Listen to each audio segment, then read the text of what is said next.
As I was just saying, if your brains aren't already exploding, we've got 2 more speakers to try and tip you over the edge before some of the commissioners speak to close the day.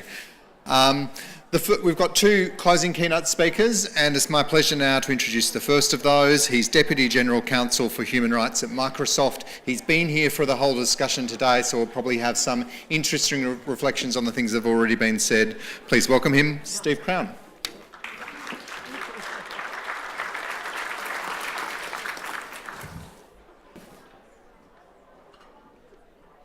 All right, thank you. I had to see where the green was here. Let me just say thank you first to all of the preceding speakers. This was a great discussion today. I learned a lot. I also was really impressed with the effort to bring understanding to what is a complicated topic.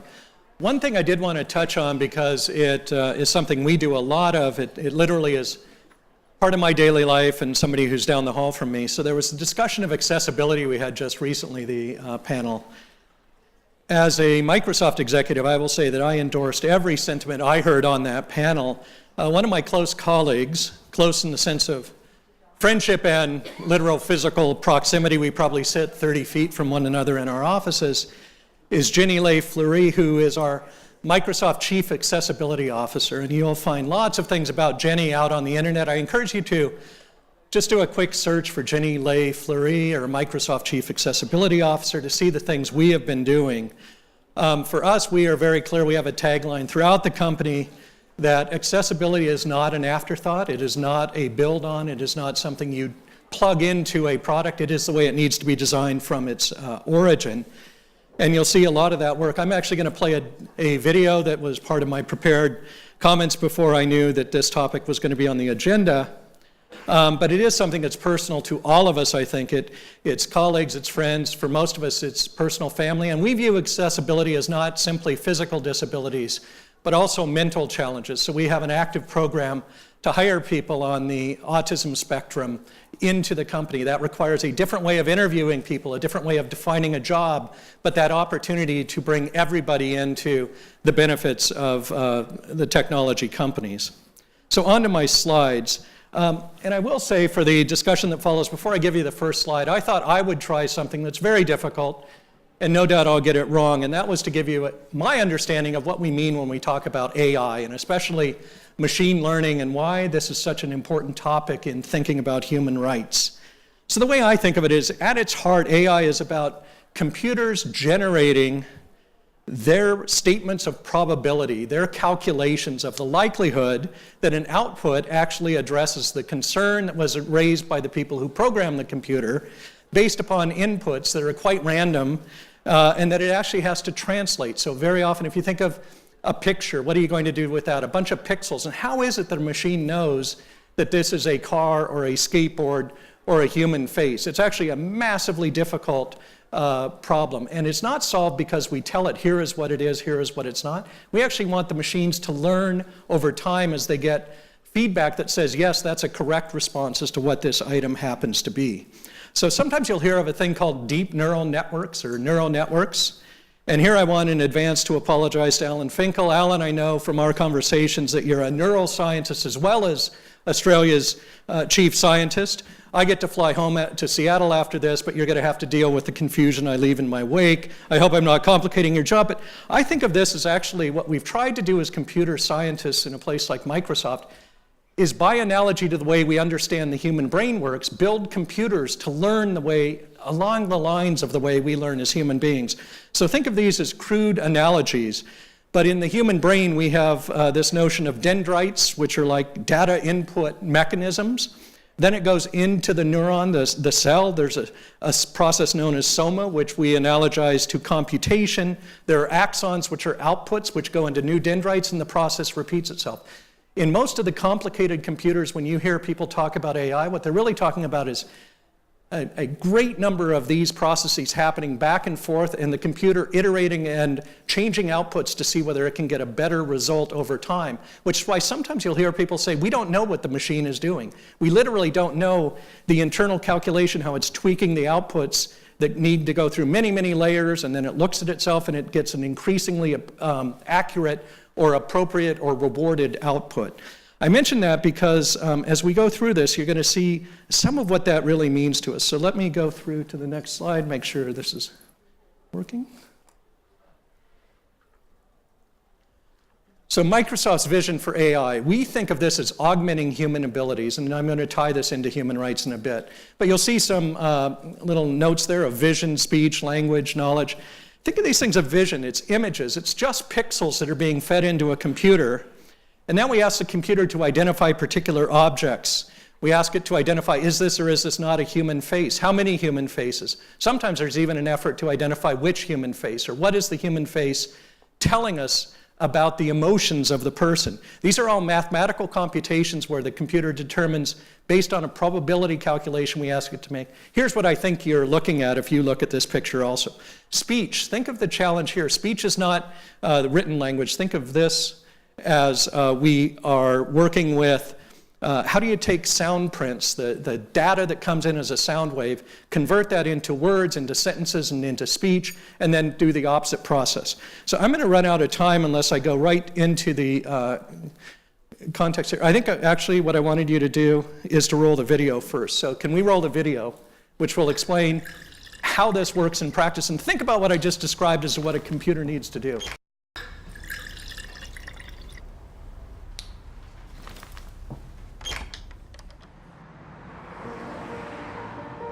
I'm Saqib Sheikh. I lost my sight when I was 7, and shortly after that I went to a school for the blind. And that's where I was introduced to talking computers, and that really opened up a whole new world of opportunities. I joined Microsoft 10 years ago as a software engineer. I love making things which improve people's lives. And one of the things I've always dreamt of since I was at university was this idea of something that could tell you at any moment what's going on around you. I think it's a man jumping in the air doing a trick on a skateboard. I teamed up with like-minded engineers to make an app which lets you know who and what is around you. It's based on top of the Microsoft Intelligence APIs, which makes it so much easier to make this kind of thing. The app runs on smartphones, but also on the Pivot Head smart glasses. When you're talking to a bigger group, sometimes you can talk and there's no response, and you think, is everyone listening really well, or are they half asleep? And you never know. I see two faces, 40-year-old man with a beard looking surprised, 20-year-old woman looking happy. The app can describe the general age and gender of the people around me and what their emotions are, which is incredible. One of the things that's most useful about the app is the ability to read out text. Hello, good afternoon. Here's your menu. Great, thank you. I can use the app on my phone to take a picture of the menu, and it's going to guide me on how to take that correct photo. Move camera to the bottom right and away from the document. And then it'll recognize the text. Read me the headings. I see appetizers, salads, paninis, pizzas, pastas. Years ago, this was science fiction. I never thought it would be something that you could actually do. But artificial intelligence is improving at an ever faster rate. And I'm really excited to see where we can take this. As engineers, we're always standing on the shoulders of giants, building on top of what went before. And in this case, we've taken years of research from Microsoft Research to pull this off. I think it's a young girl throwing an orange frisbee in the park. For me, it's about taking that far-off dream and building it one step at a time. I think this is just the beginning. So what I want to say, I only have about a minute and a half left. I'm not going to go through any more on my slides. That would just consume time.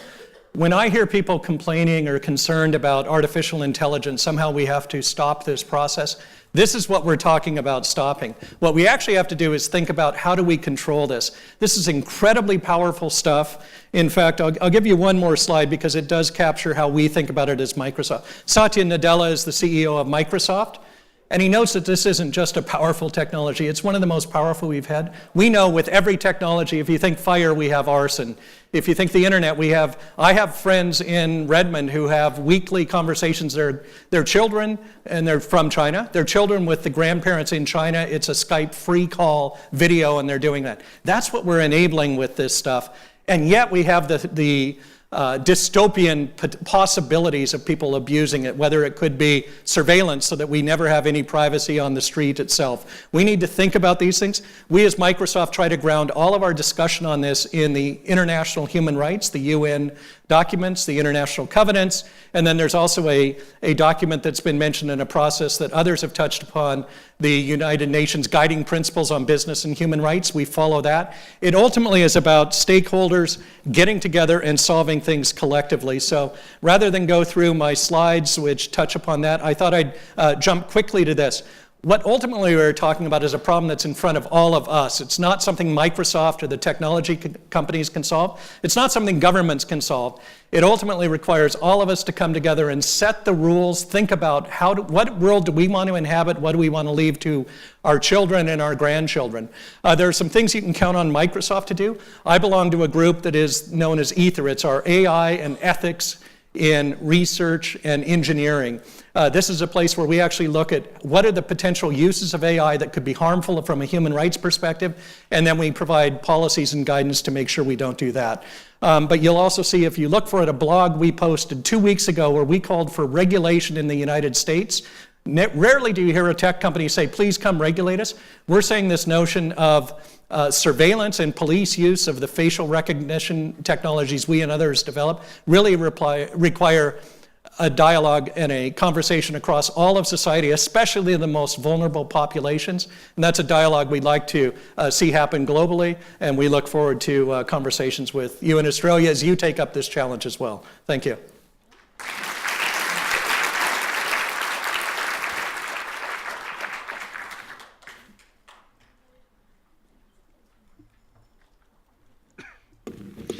Thanks, Steve. Our final keynote address will be delivered by another guest who's, like Steve, flown in from the US for today's discussion. He's a co-founder of the Centre for Humane Technology and previously helped build the web at Mozilla as head of user experience.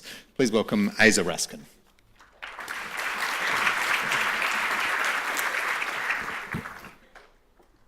Thank you so much. It's a pleasure to be here. I'm going to start because I'm the final person, so I need to get you all to move a little bit. I want everyone to take out your phones. It's a dangerous move because now you're going to have your phones out. Now, open them up and open up the Photos app, whatever it is on your phone. And as soon as you do that, hold it up over your head. Good, good. Cool. Now, hand your phone to the person to your left.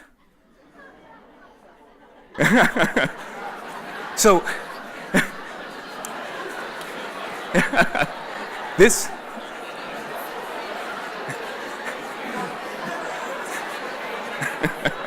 all right. So this, by the way, is my favorite demonstration of why when people say, but I have nothing to hide, yeah, it just doesn't work. But it's interesting to note that we are very happy to do this when it is a technology company, right? When we can't think about it as a human, but we think about it as like this amorphous thing called the cloud, we just can't reason about it in that way because we're human beings. This is how we work. And so my career has been about understanding how people work and then applying it. So, one of the things I'm most sort of ashamed of is I invented infinite scroll, and thereby wasting hundreds of millions of people's hours. And now I have a lot to atone for, which is why I started this thing. So one of the things I think about a lot is like we are here as a human, a animal, a creature. And we have a set of limitations physically, like to our bodies. We can only run so fast and withstand so much pressure until we're crushed. Just like we have a set of limitations for our mind. And just imagine if there was a piece of software that was 10,000 years old that had never received an update or a patch. You know that there would be deep exploits and vulnerabilities. And that's the human mind. So, an example. The Solomon Asch experiment on social conformity. This was the question. Do you believe your own eyes more, or do you conform to the people that are around you? Social consensus. So he asked, he gave you 3 lines, A, B, and C, and he would then give you a 4th line and say, which is this equal to, A, B, or C? If you do this by yourself, You can just measure with your fingers, you get it right 100% of the time. But then he had actors give the wrong answer 3 times before you gave your answer, and asked what would happen. Do people believe their own eyes, or do they conform? Well, it turns out 5% of people always conform. 25% of people never conform, which is nice. And then 70% of people conform some or most of the time. So what does that mean? That means there are 3 times more people that conform some or all of the time than there are people that do not conform. So this is the power that social media influences over us in society. This is a vulnerability that no amount of education can get you to stop doing. And so the thing I'll always hear after this is like, yeah, well, this is just influencers. We've always had something like this. We've always had fake news. But this is the first time in humanity's existence where there is one company or just a couple companies intermediating what you believe your friends think and show. There's an algorithm that is tied to the engagement business model, how much time these companies can suck out of you, that controls what things you see from your friends. They control social reality and hence what we believe reality to be. And these companies and platforms, like the next thing we'll always hear is like, yeah, but technology is just a neutral platform, right? It's just a tool, it's just a hammer, it doesn't want anything. But these platforms are not neutral, right? We already heard the quote today that technology is neither good nor bad, nor is it neutral. These things want something from you, and it's your attention. Got asked this question recently, why do we mistreat animals? Why do we have these giant factory farms? How do we get to this place? We could go through an answer about the Enlightenment and like rational thinking, but I think the answer just comes from cultural evolution, and it's this. The cultures that survived and flourished, that thrived and competed well, were the ones that chose to use animals as resources to exploit. It's really simple. The societies that did that had a competitive advantage over the ones that didn't. What companies are currently the most profitable, the ones that survive the best? They're the ones that treat humans as resources to exploit. Because the most valuable commodity that we have, that we know of, is human attention. And that is the thing that our stock prices, Facebook, Google, Snapchat, Twitter, is directly tied to. And this has, just like when you have capitalism pointed at the earth and it hollows the earth out for its resources, as it is addicted to that exponential growth, we see the same thing happening to the human mind as these algorithms climb down our brainstem to frack us for our attention, right? Just when the iPhone was released, look what happened to 8th, 10th, 12th graders' feeling of loneliness. It spiked.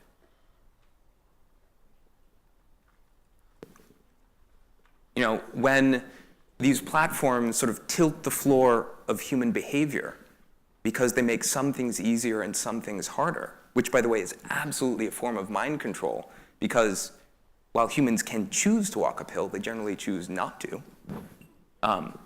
If it's just an engagement business model that's trying to keep you around, then the things that get promoted, the things that the algorithm is going to choose, the AI, are going to be the things that engage our amygdala, that get us excited.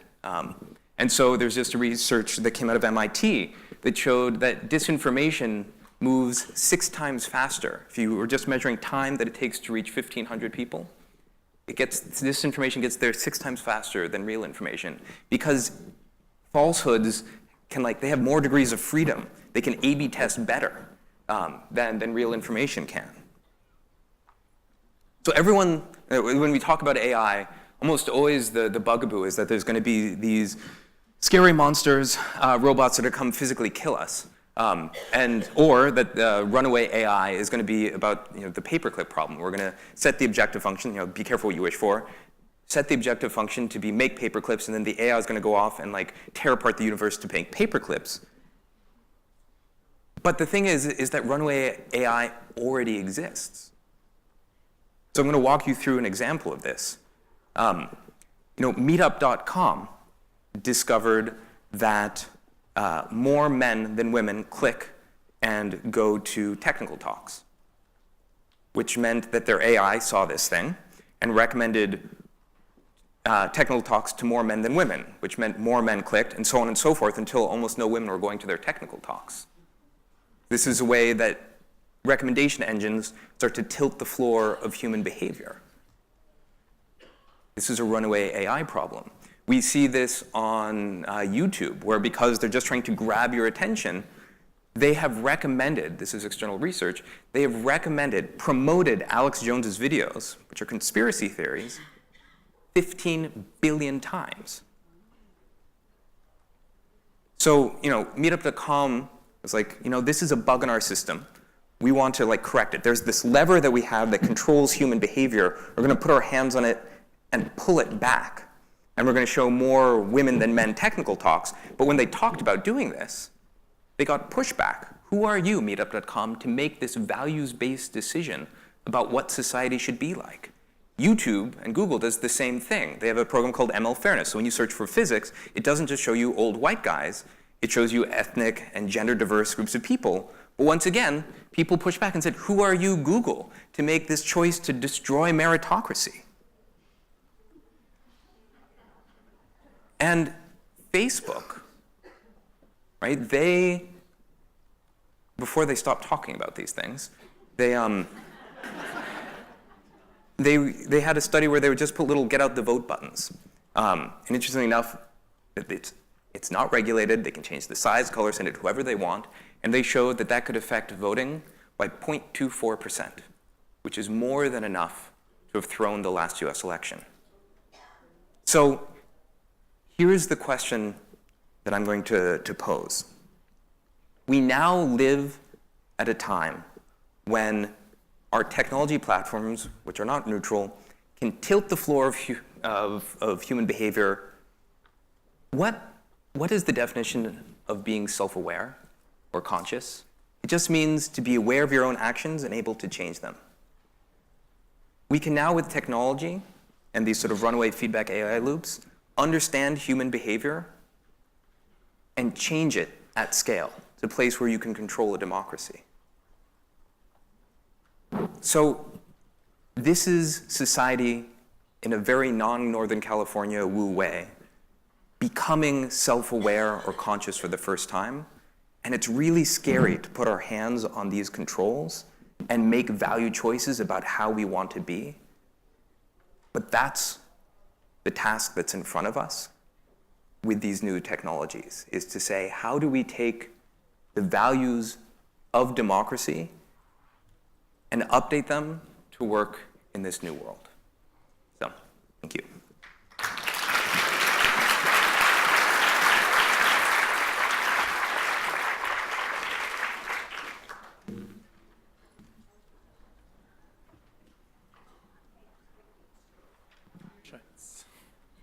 We've just got a few minutes for some questions before we close the day. Asa, that was a fairly grim picture that you painted. Well, you didn't even see the rest of my slides. Well, I'm kind of glad in a way. But I guess what I want to ask you is, what do we do about it? So it's one thing to sort of sketch out the sort of risks and problems that we're facing, but what are a few actions that people in this room, can be thinking about taking or asking their governments to take today that could help to mitigate some of those risks? Yeah, so there are a couple. They scale from very tactical to much higher level. The very tactical, so we've already heard about Rule 230 today, which is essentially safe harbor, that platforms are not responsible for the content that users post. And that's fine. It means that if software is eating the world, then deregulation is eating the world, which maybe is not so fine. But at the very least, platforms should be responsible for content that they promote. That's a curatorial decision. So, when the Sandy Hook tragedy happened, almost immediately there were conspiracy videos that talked about them being child actors that rose to being #1 on YouTube. And this is YouTube stamping their approval. I mean, not actually, but in the minds of users, that's what happens. It gets their stamp of approval. So one of the biggest surface areas of attack against democracies are these recommendation engines, these AIs. If you can make it trend, you make it true. So if we just say platforms are responsible for content that they promote, then I think that starts moving us in the right direction. Steve, do you think we're already there in a way? I mean, in the court of public opinion, do you think there is a sort of sense that platforms do carry that level of responsibility, at least when something goes really bad? Well, one challenge is we need to distinguish platforms. The term is too generic. So there is such thing as search engines are a platform, and social media like Facebook are platforms. But they're not the same thing. With a search engine, what we're actually doing is we receive a signal from you, the end user, saying, I want to find an answer to this query that I'm using my own words to do. Then we use the AI I just described to say, here are potentially responsive things out of the billions of potential things on the web. And then instantaneously, we have to sort those and then put forward the things we think are going to be most satisfying. In our case, that means actually addressing the concern with some authority, not exciting them with something that's going to get their passions and the deeper parts of the brains engaged. We're focusing on the prefrontal. And that is different from what has happened historically with the things that have really been about how do we keep you forever on our service and how do we excite you so that you actually engage in that sort of thing. So part of it is we define platforms. I think with social media, especially what we've seen in the States with the way it's been manipulated in elections and how we've seen the sorts of things, Sandy Hook and others, where bad information is what is fed and people consume. And then you get studies that say huge percentages of the population in the US actually turn to Facebook as their news source, which is not the way I would think you want to live a life, but it is what many of my fellow citizens do. I think a responsibility emerges from that. It may not have been what they had in mind when they first created the platform, but it has evolved to where we really do have to think about the consequences for democratic fabric, democratic society.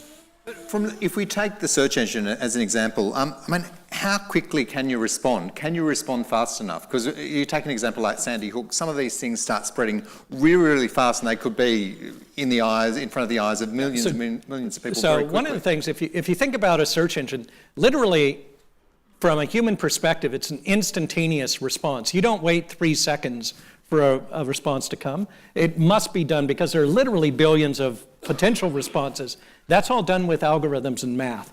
Within that, the search engines increasingly try to get things like authority and reputation of the source rather than the thing that is out there. What becomes challenging is there might be a legitimate reason to do a search for something that's really horrible information. It might be a journalist reporting on the problem, might be a scientist looking at it, but you don't present that as the first recommended kind of response in most cases if you look at what the search engines now provide.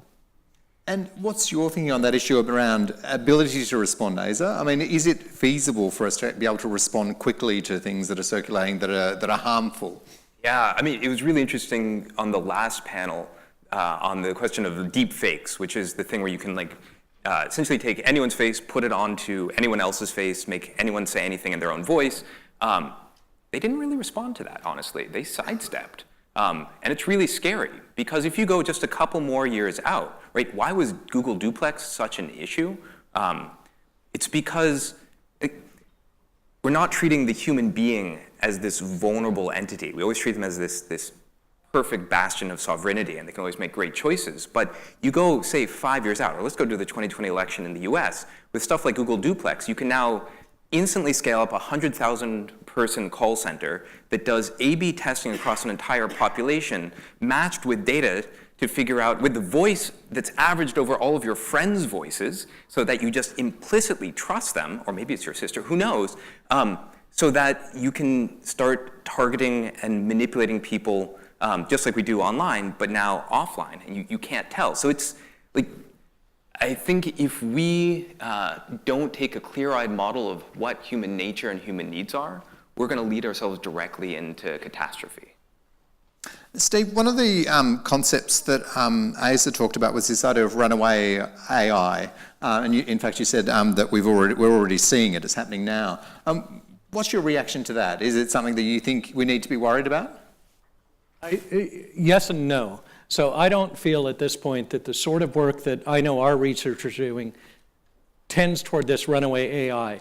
It depends on how it's being deployed. It's a powerful technology. Technologies can be hugely beneficial or they can be hugely harmful. And so how is it being designed, for what purpose, and what review is it receiving throughout the development process? So I think I mentioned inside Microsoft we have a group, Ether, which is our AI and ethics in research, engineering and research, so we managed to get AETHER out of that. But we actually are working with the artificial intelligence team, those who are in pure computer science, on making sure as we think about this, we think about the ethical and moral implications, and then we run into this question of how do you think about those things? So human rights advocates, as you might have gathered, I'm our vice president for human rights. A lot of human rights advocates don't like a discussion of ethics in this topic because you might end up with a Benthamite, it's the greatest happiness for the greatest number in your society, and it's the classic problem of majoritarianism in democracies. If you have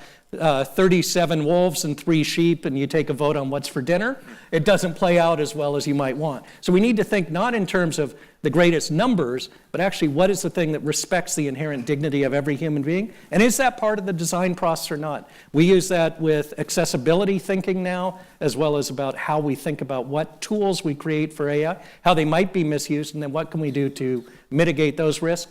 And very often our conclusion is turning again and again to this idea, we need to rely upon, and maybe we need to restore first, democratic processes. We should have citizens coming together, civil society engaging with their elected representatives, and especially important is making sure that we engage the voices of the most vulnerable populations. And that's a challenge for us in the tech industry, that how do we get the right voices early enough in the process? So we try to do these kinds of listening tours and inviting people to campus to talk with us. I agree with all that. And also, I feel like that's very forward-looking in the sense is like this AI threat is coming, but AI is already driving every single piece of content that you see on Facebook, and that objective function is not in our own best interest. That objective function is about what grabs engagement. And so you get filter bubbles because people don't like seeing things that disagree with their viewpoint. You get polarization. You get incendiary content rising to the top. And that's what I mean by AI is already taking the contrast. Like imagine human society to be an image. AI is taking the contrast of that and dialing it up. And it's already a runaway thing. And notice you can always be like, hey, we'll just turn the AI off if it ever starts to threaten us. Facebook isn't because they can't. Yeah, it's an interesting challenge. And again, since we don't have a Facebook-like service at Microsoft, I don't know all of the things Facebook might be doing. On Bing, for example, our search engine, we are doing things where we have fact check, where people, it's open source, people can actually put theirs.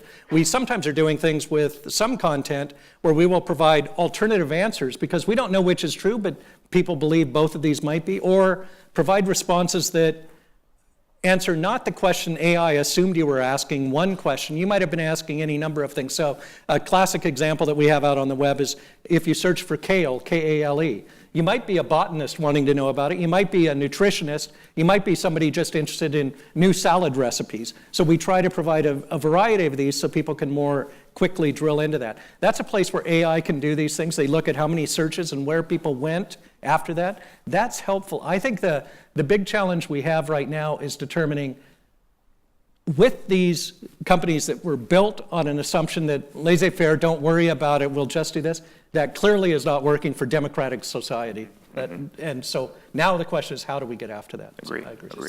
Just briefly, Steve, you talked at the end of your remarks about the need to come together to solve big problems. And in a way, that's been the basis of internet governance around the world is, government, civil society, business working together in that sort of multi-stakeholder model. And in a way, that's what you've got in the room today.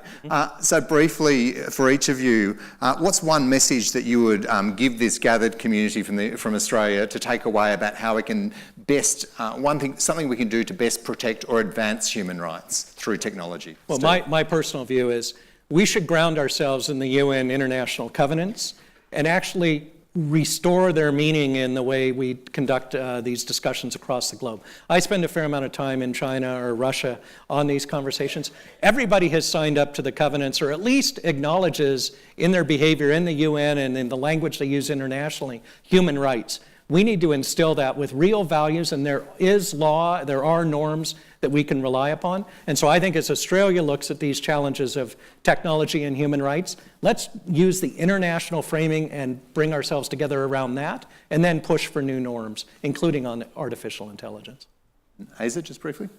I would say a couple things. One, I would look long and hard at the KPIs in your companies, because whenever you optimize for just one thing, you always make trade-offs that often have terrible externalities. So we've recently started playing around with the ideas of anti-KPIs. So matching every KPI with an anti-KPI that keeps you honest, and often those around like the diversity of community. The second one is, especially in your design teams, to start taking a concept from security, which are red teams. People that intentionally try to think through beforehand what the consequences of your technology are, because now that technology is at scale and it affects the entire world at once, we can no longer afford to have unintended consequences. I'm going to take away the idea of anti-KPIs. That's a great one. Please join me in thanking Steve and Hazer. Thank you. Thanks, that was good.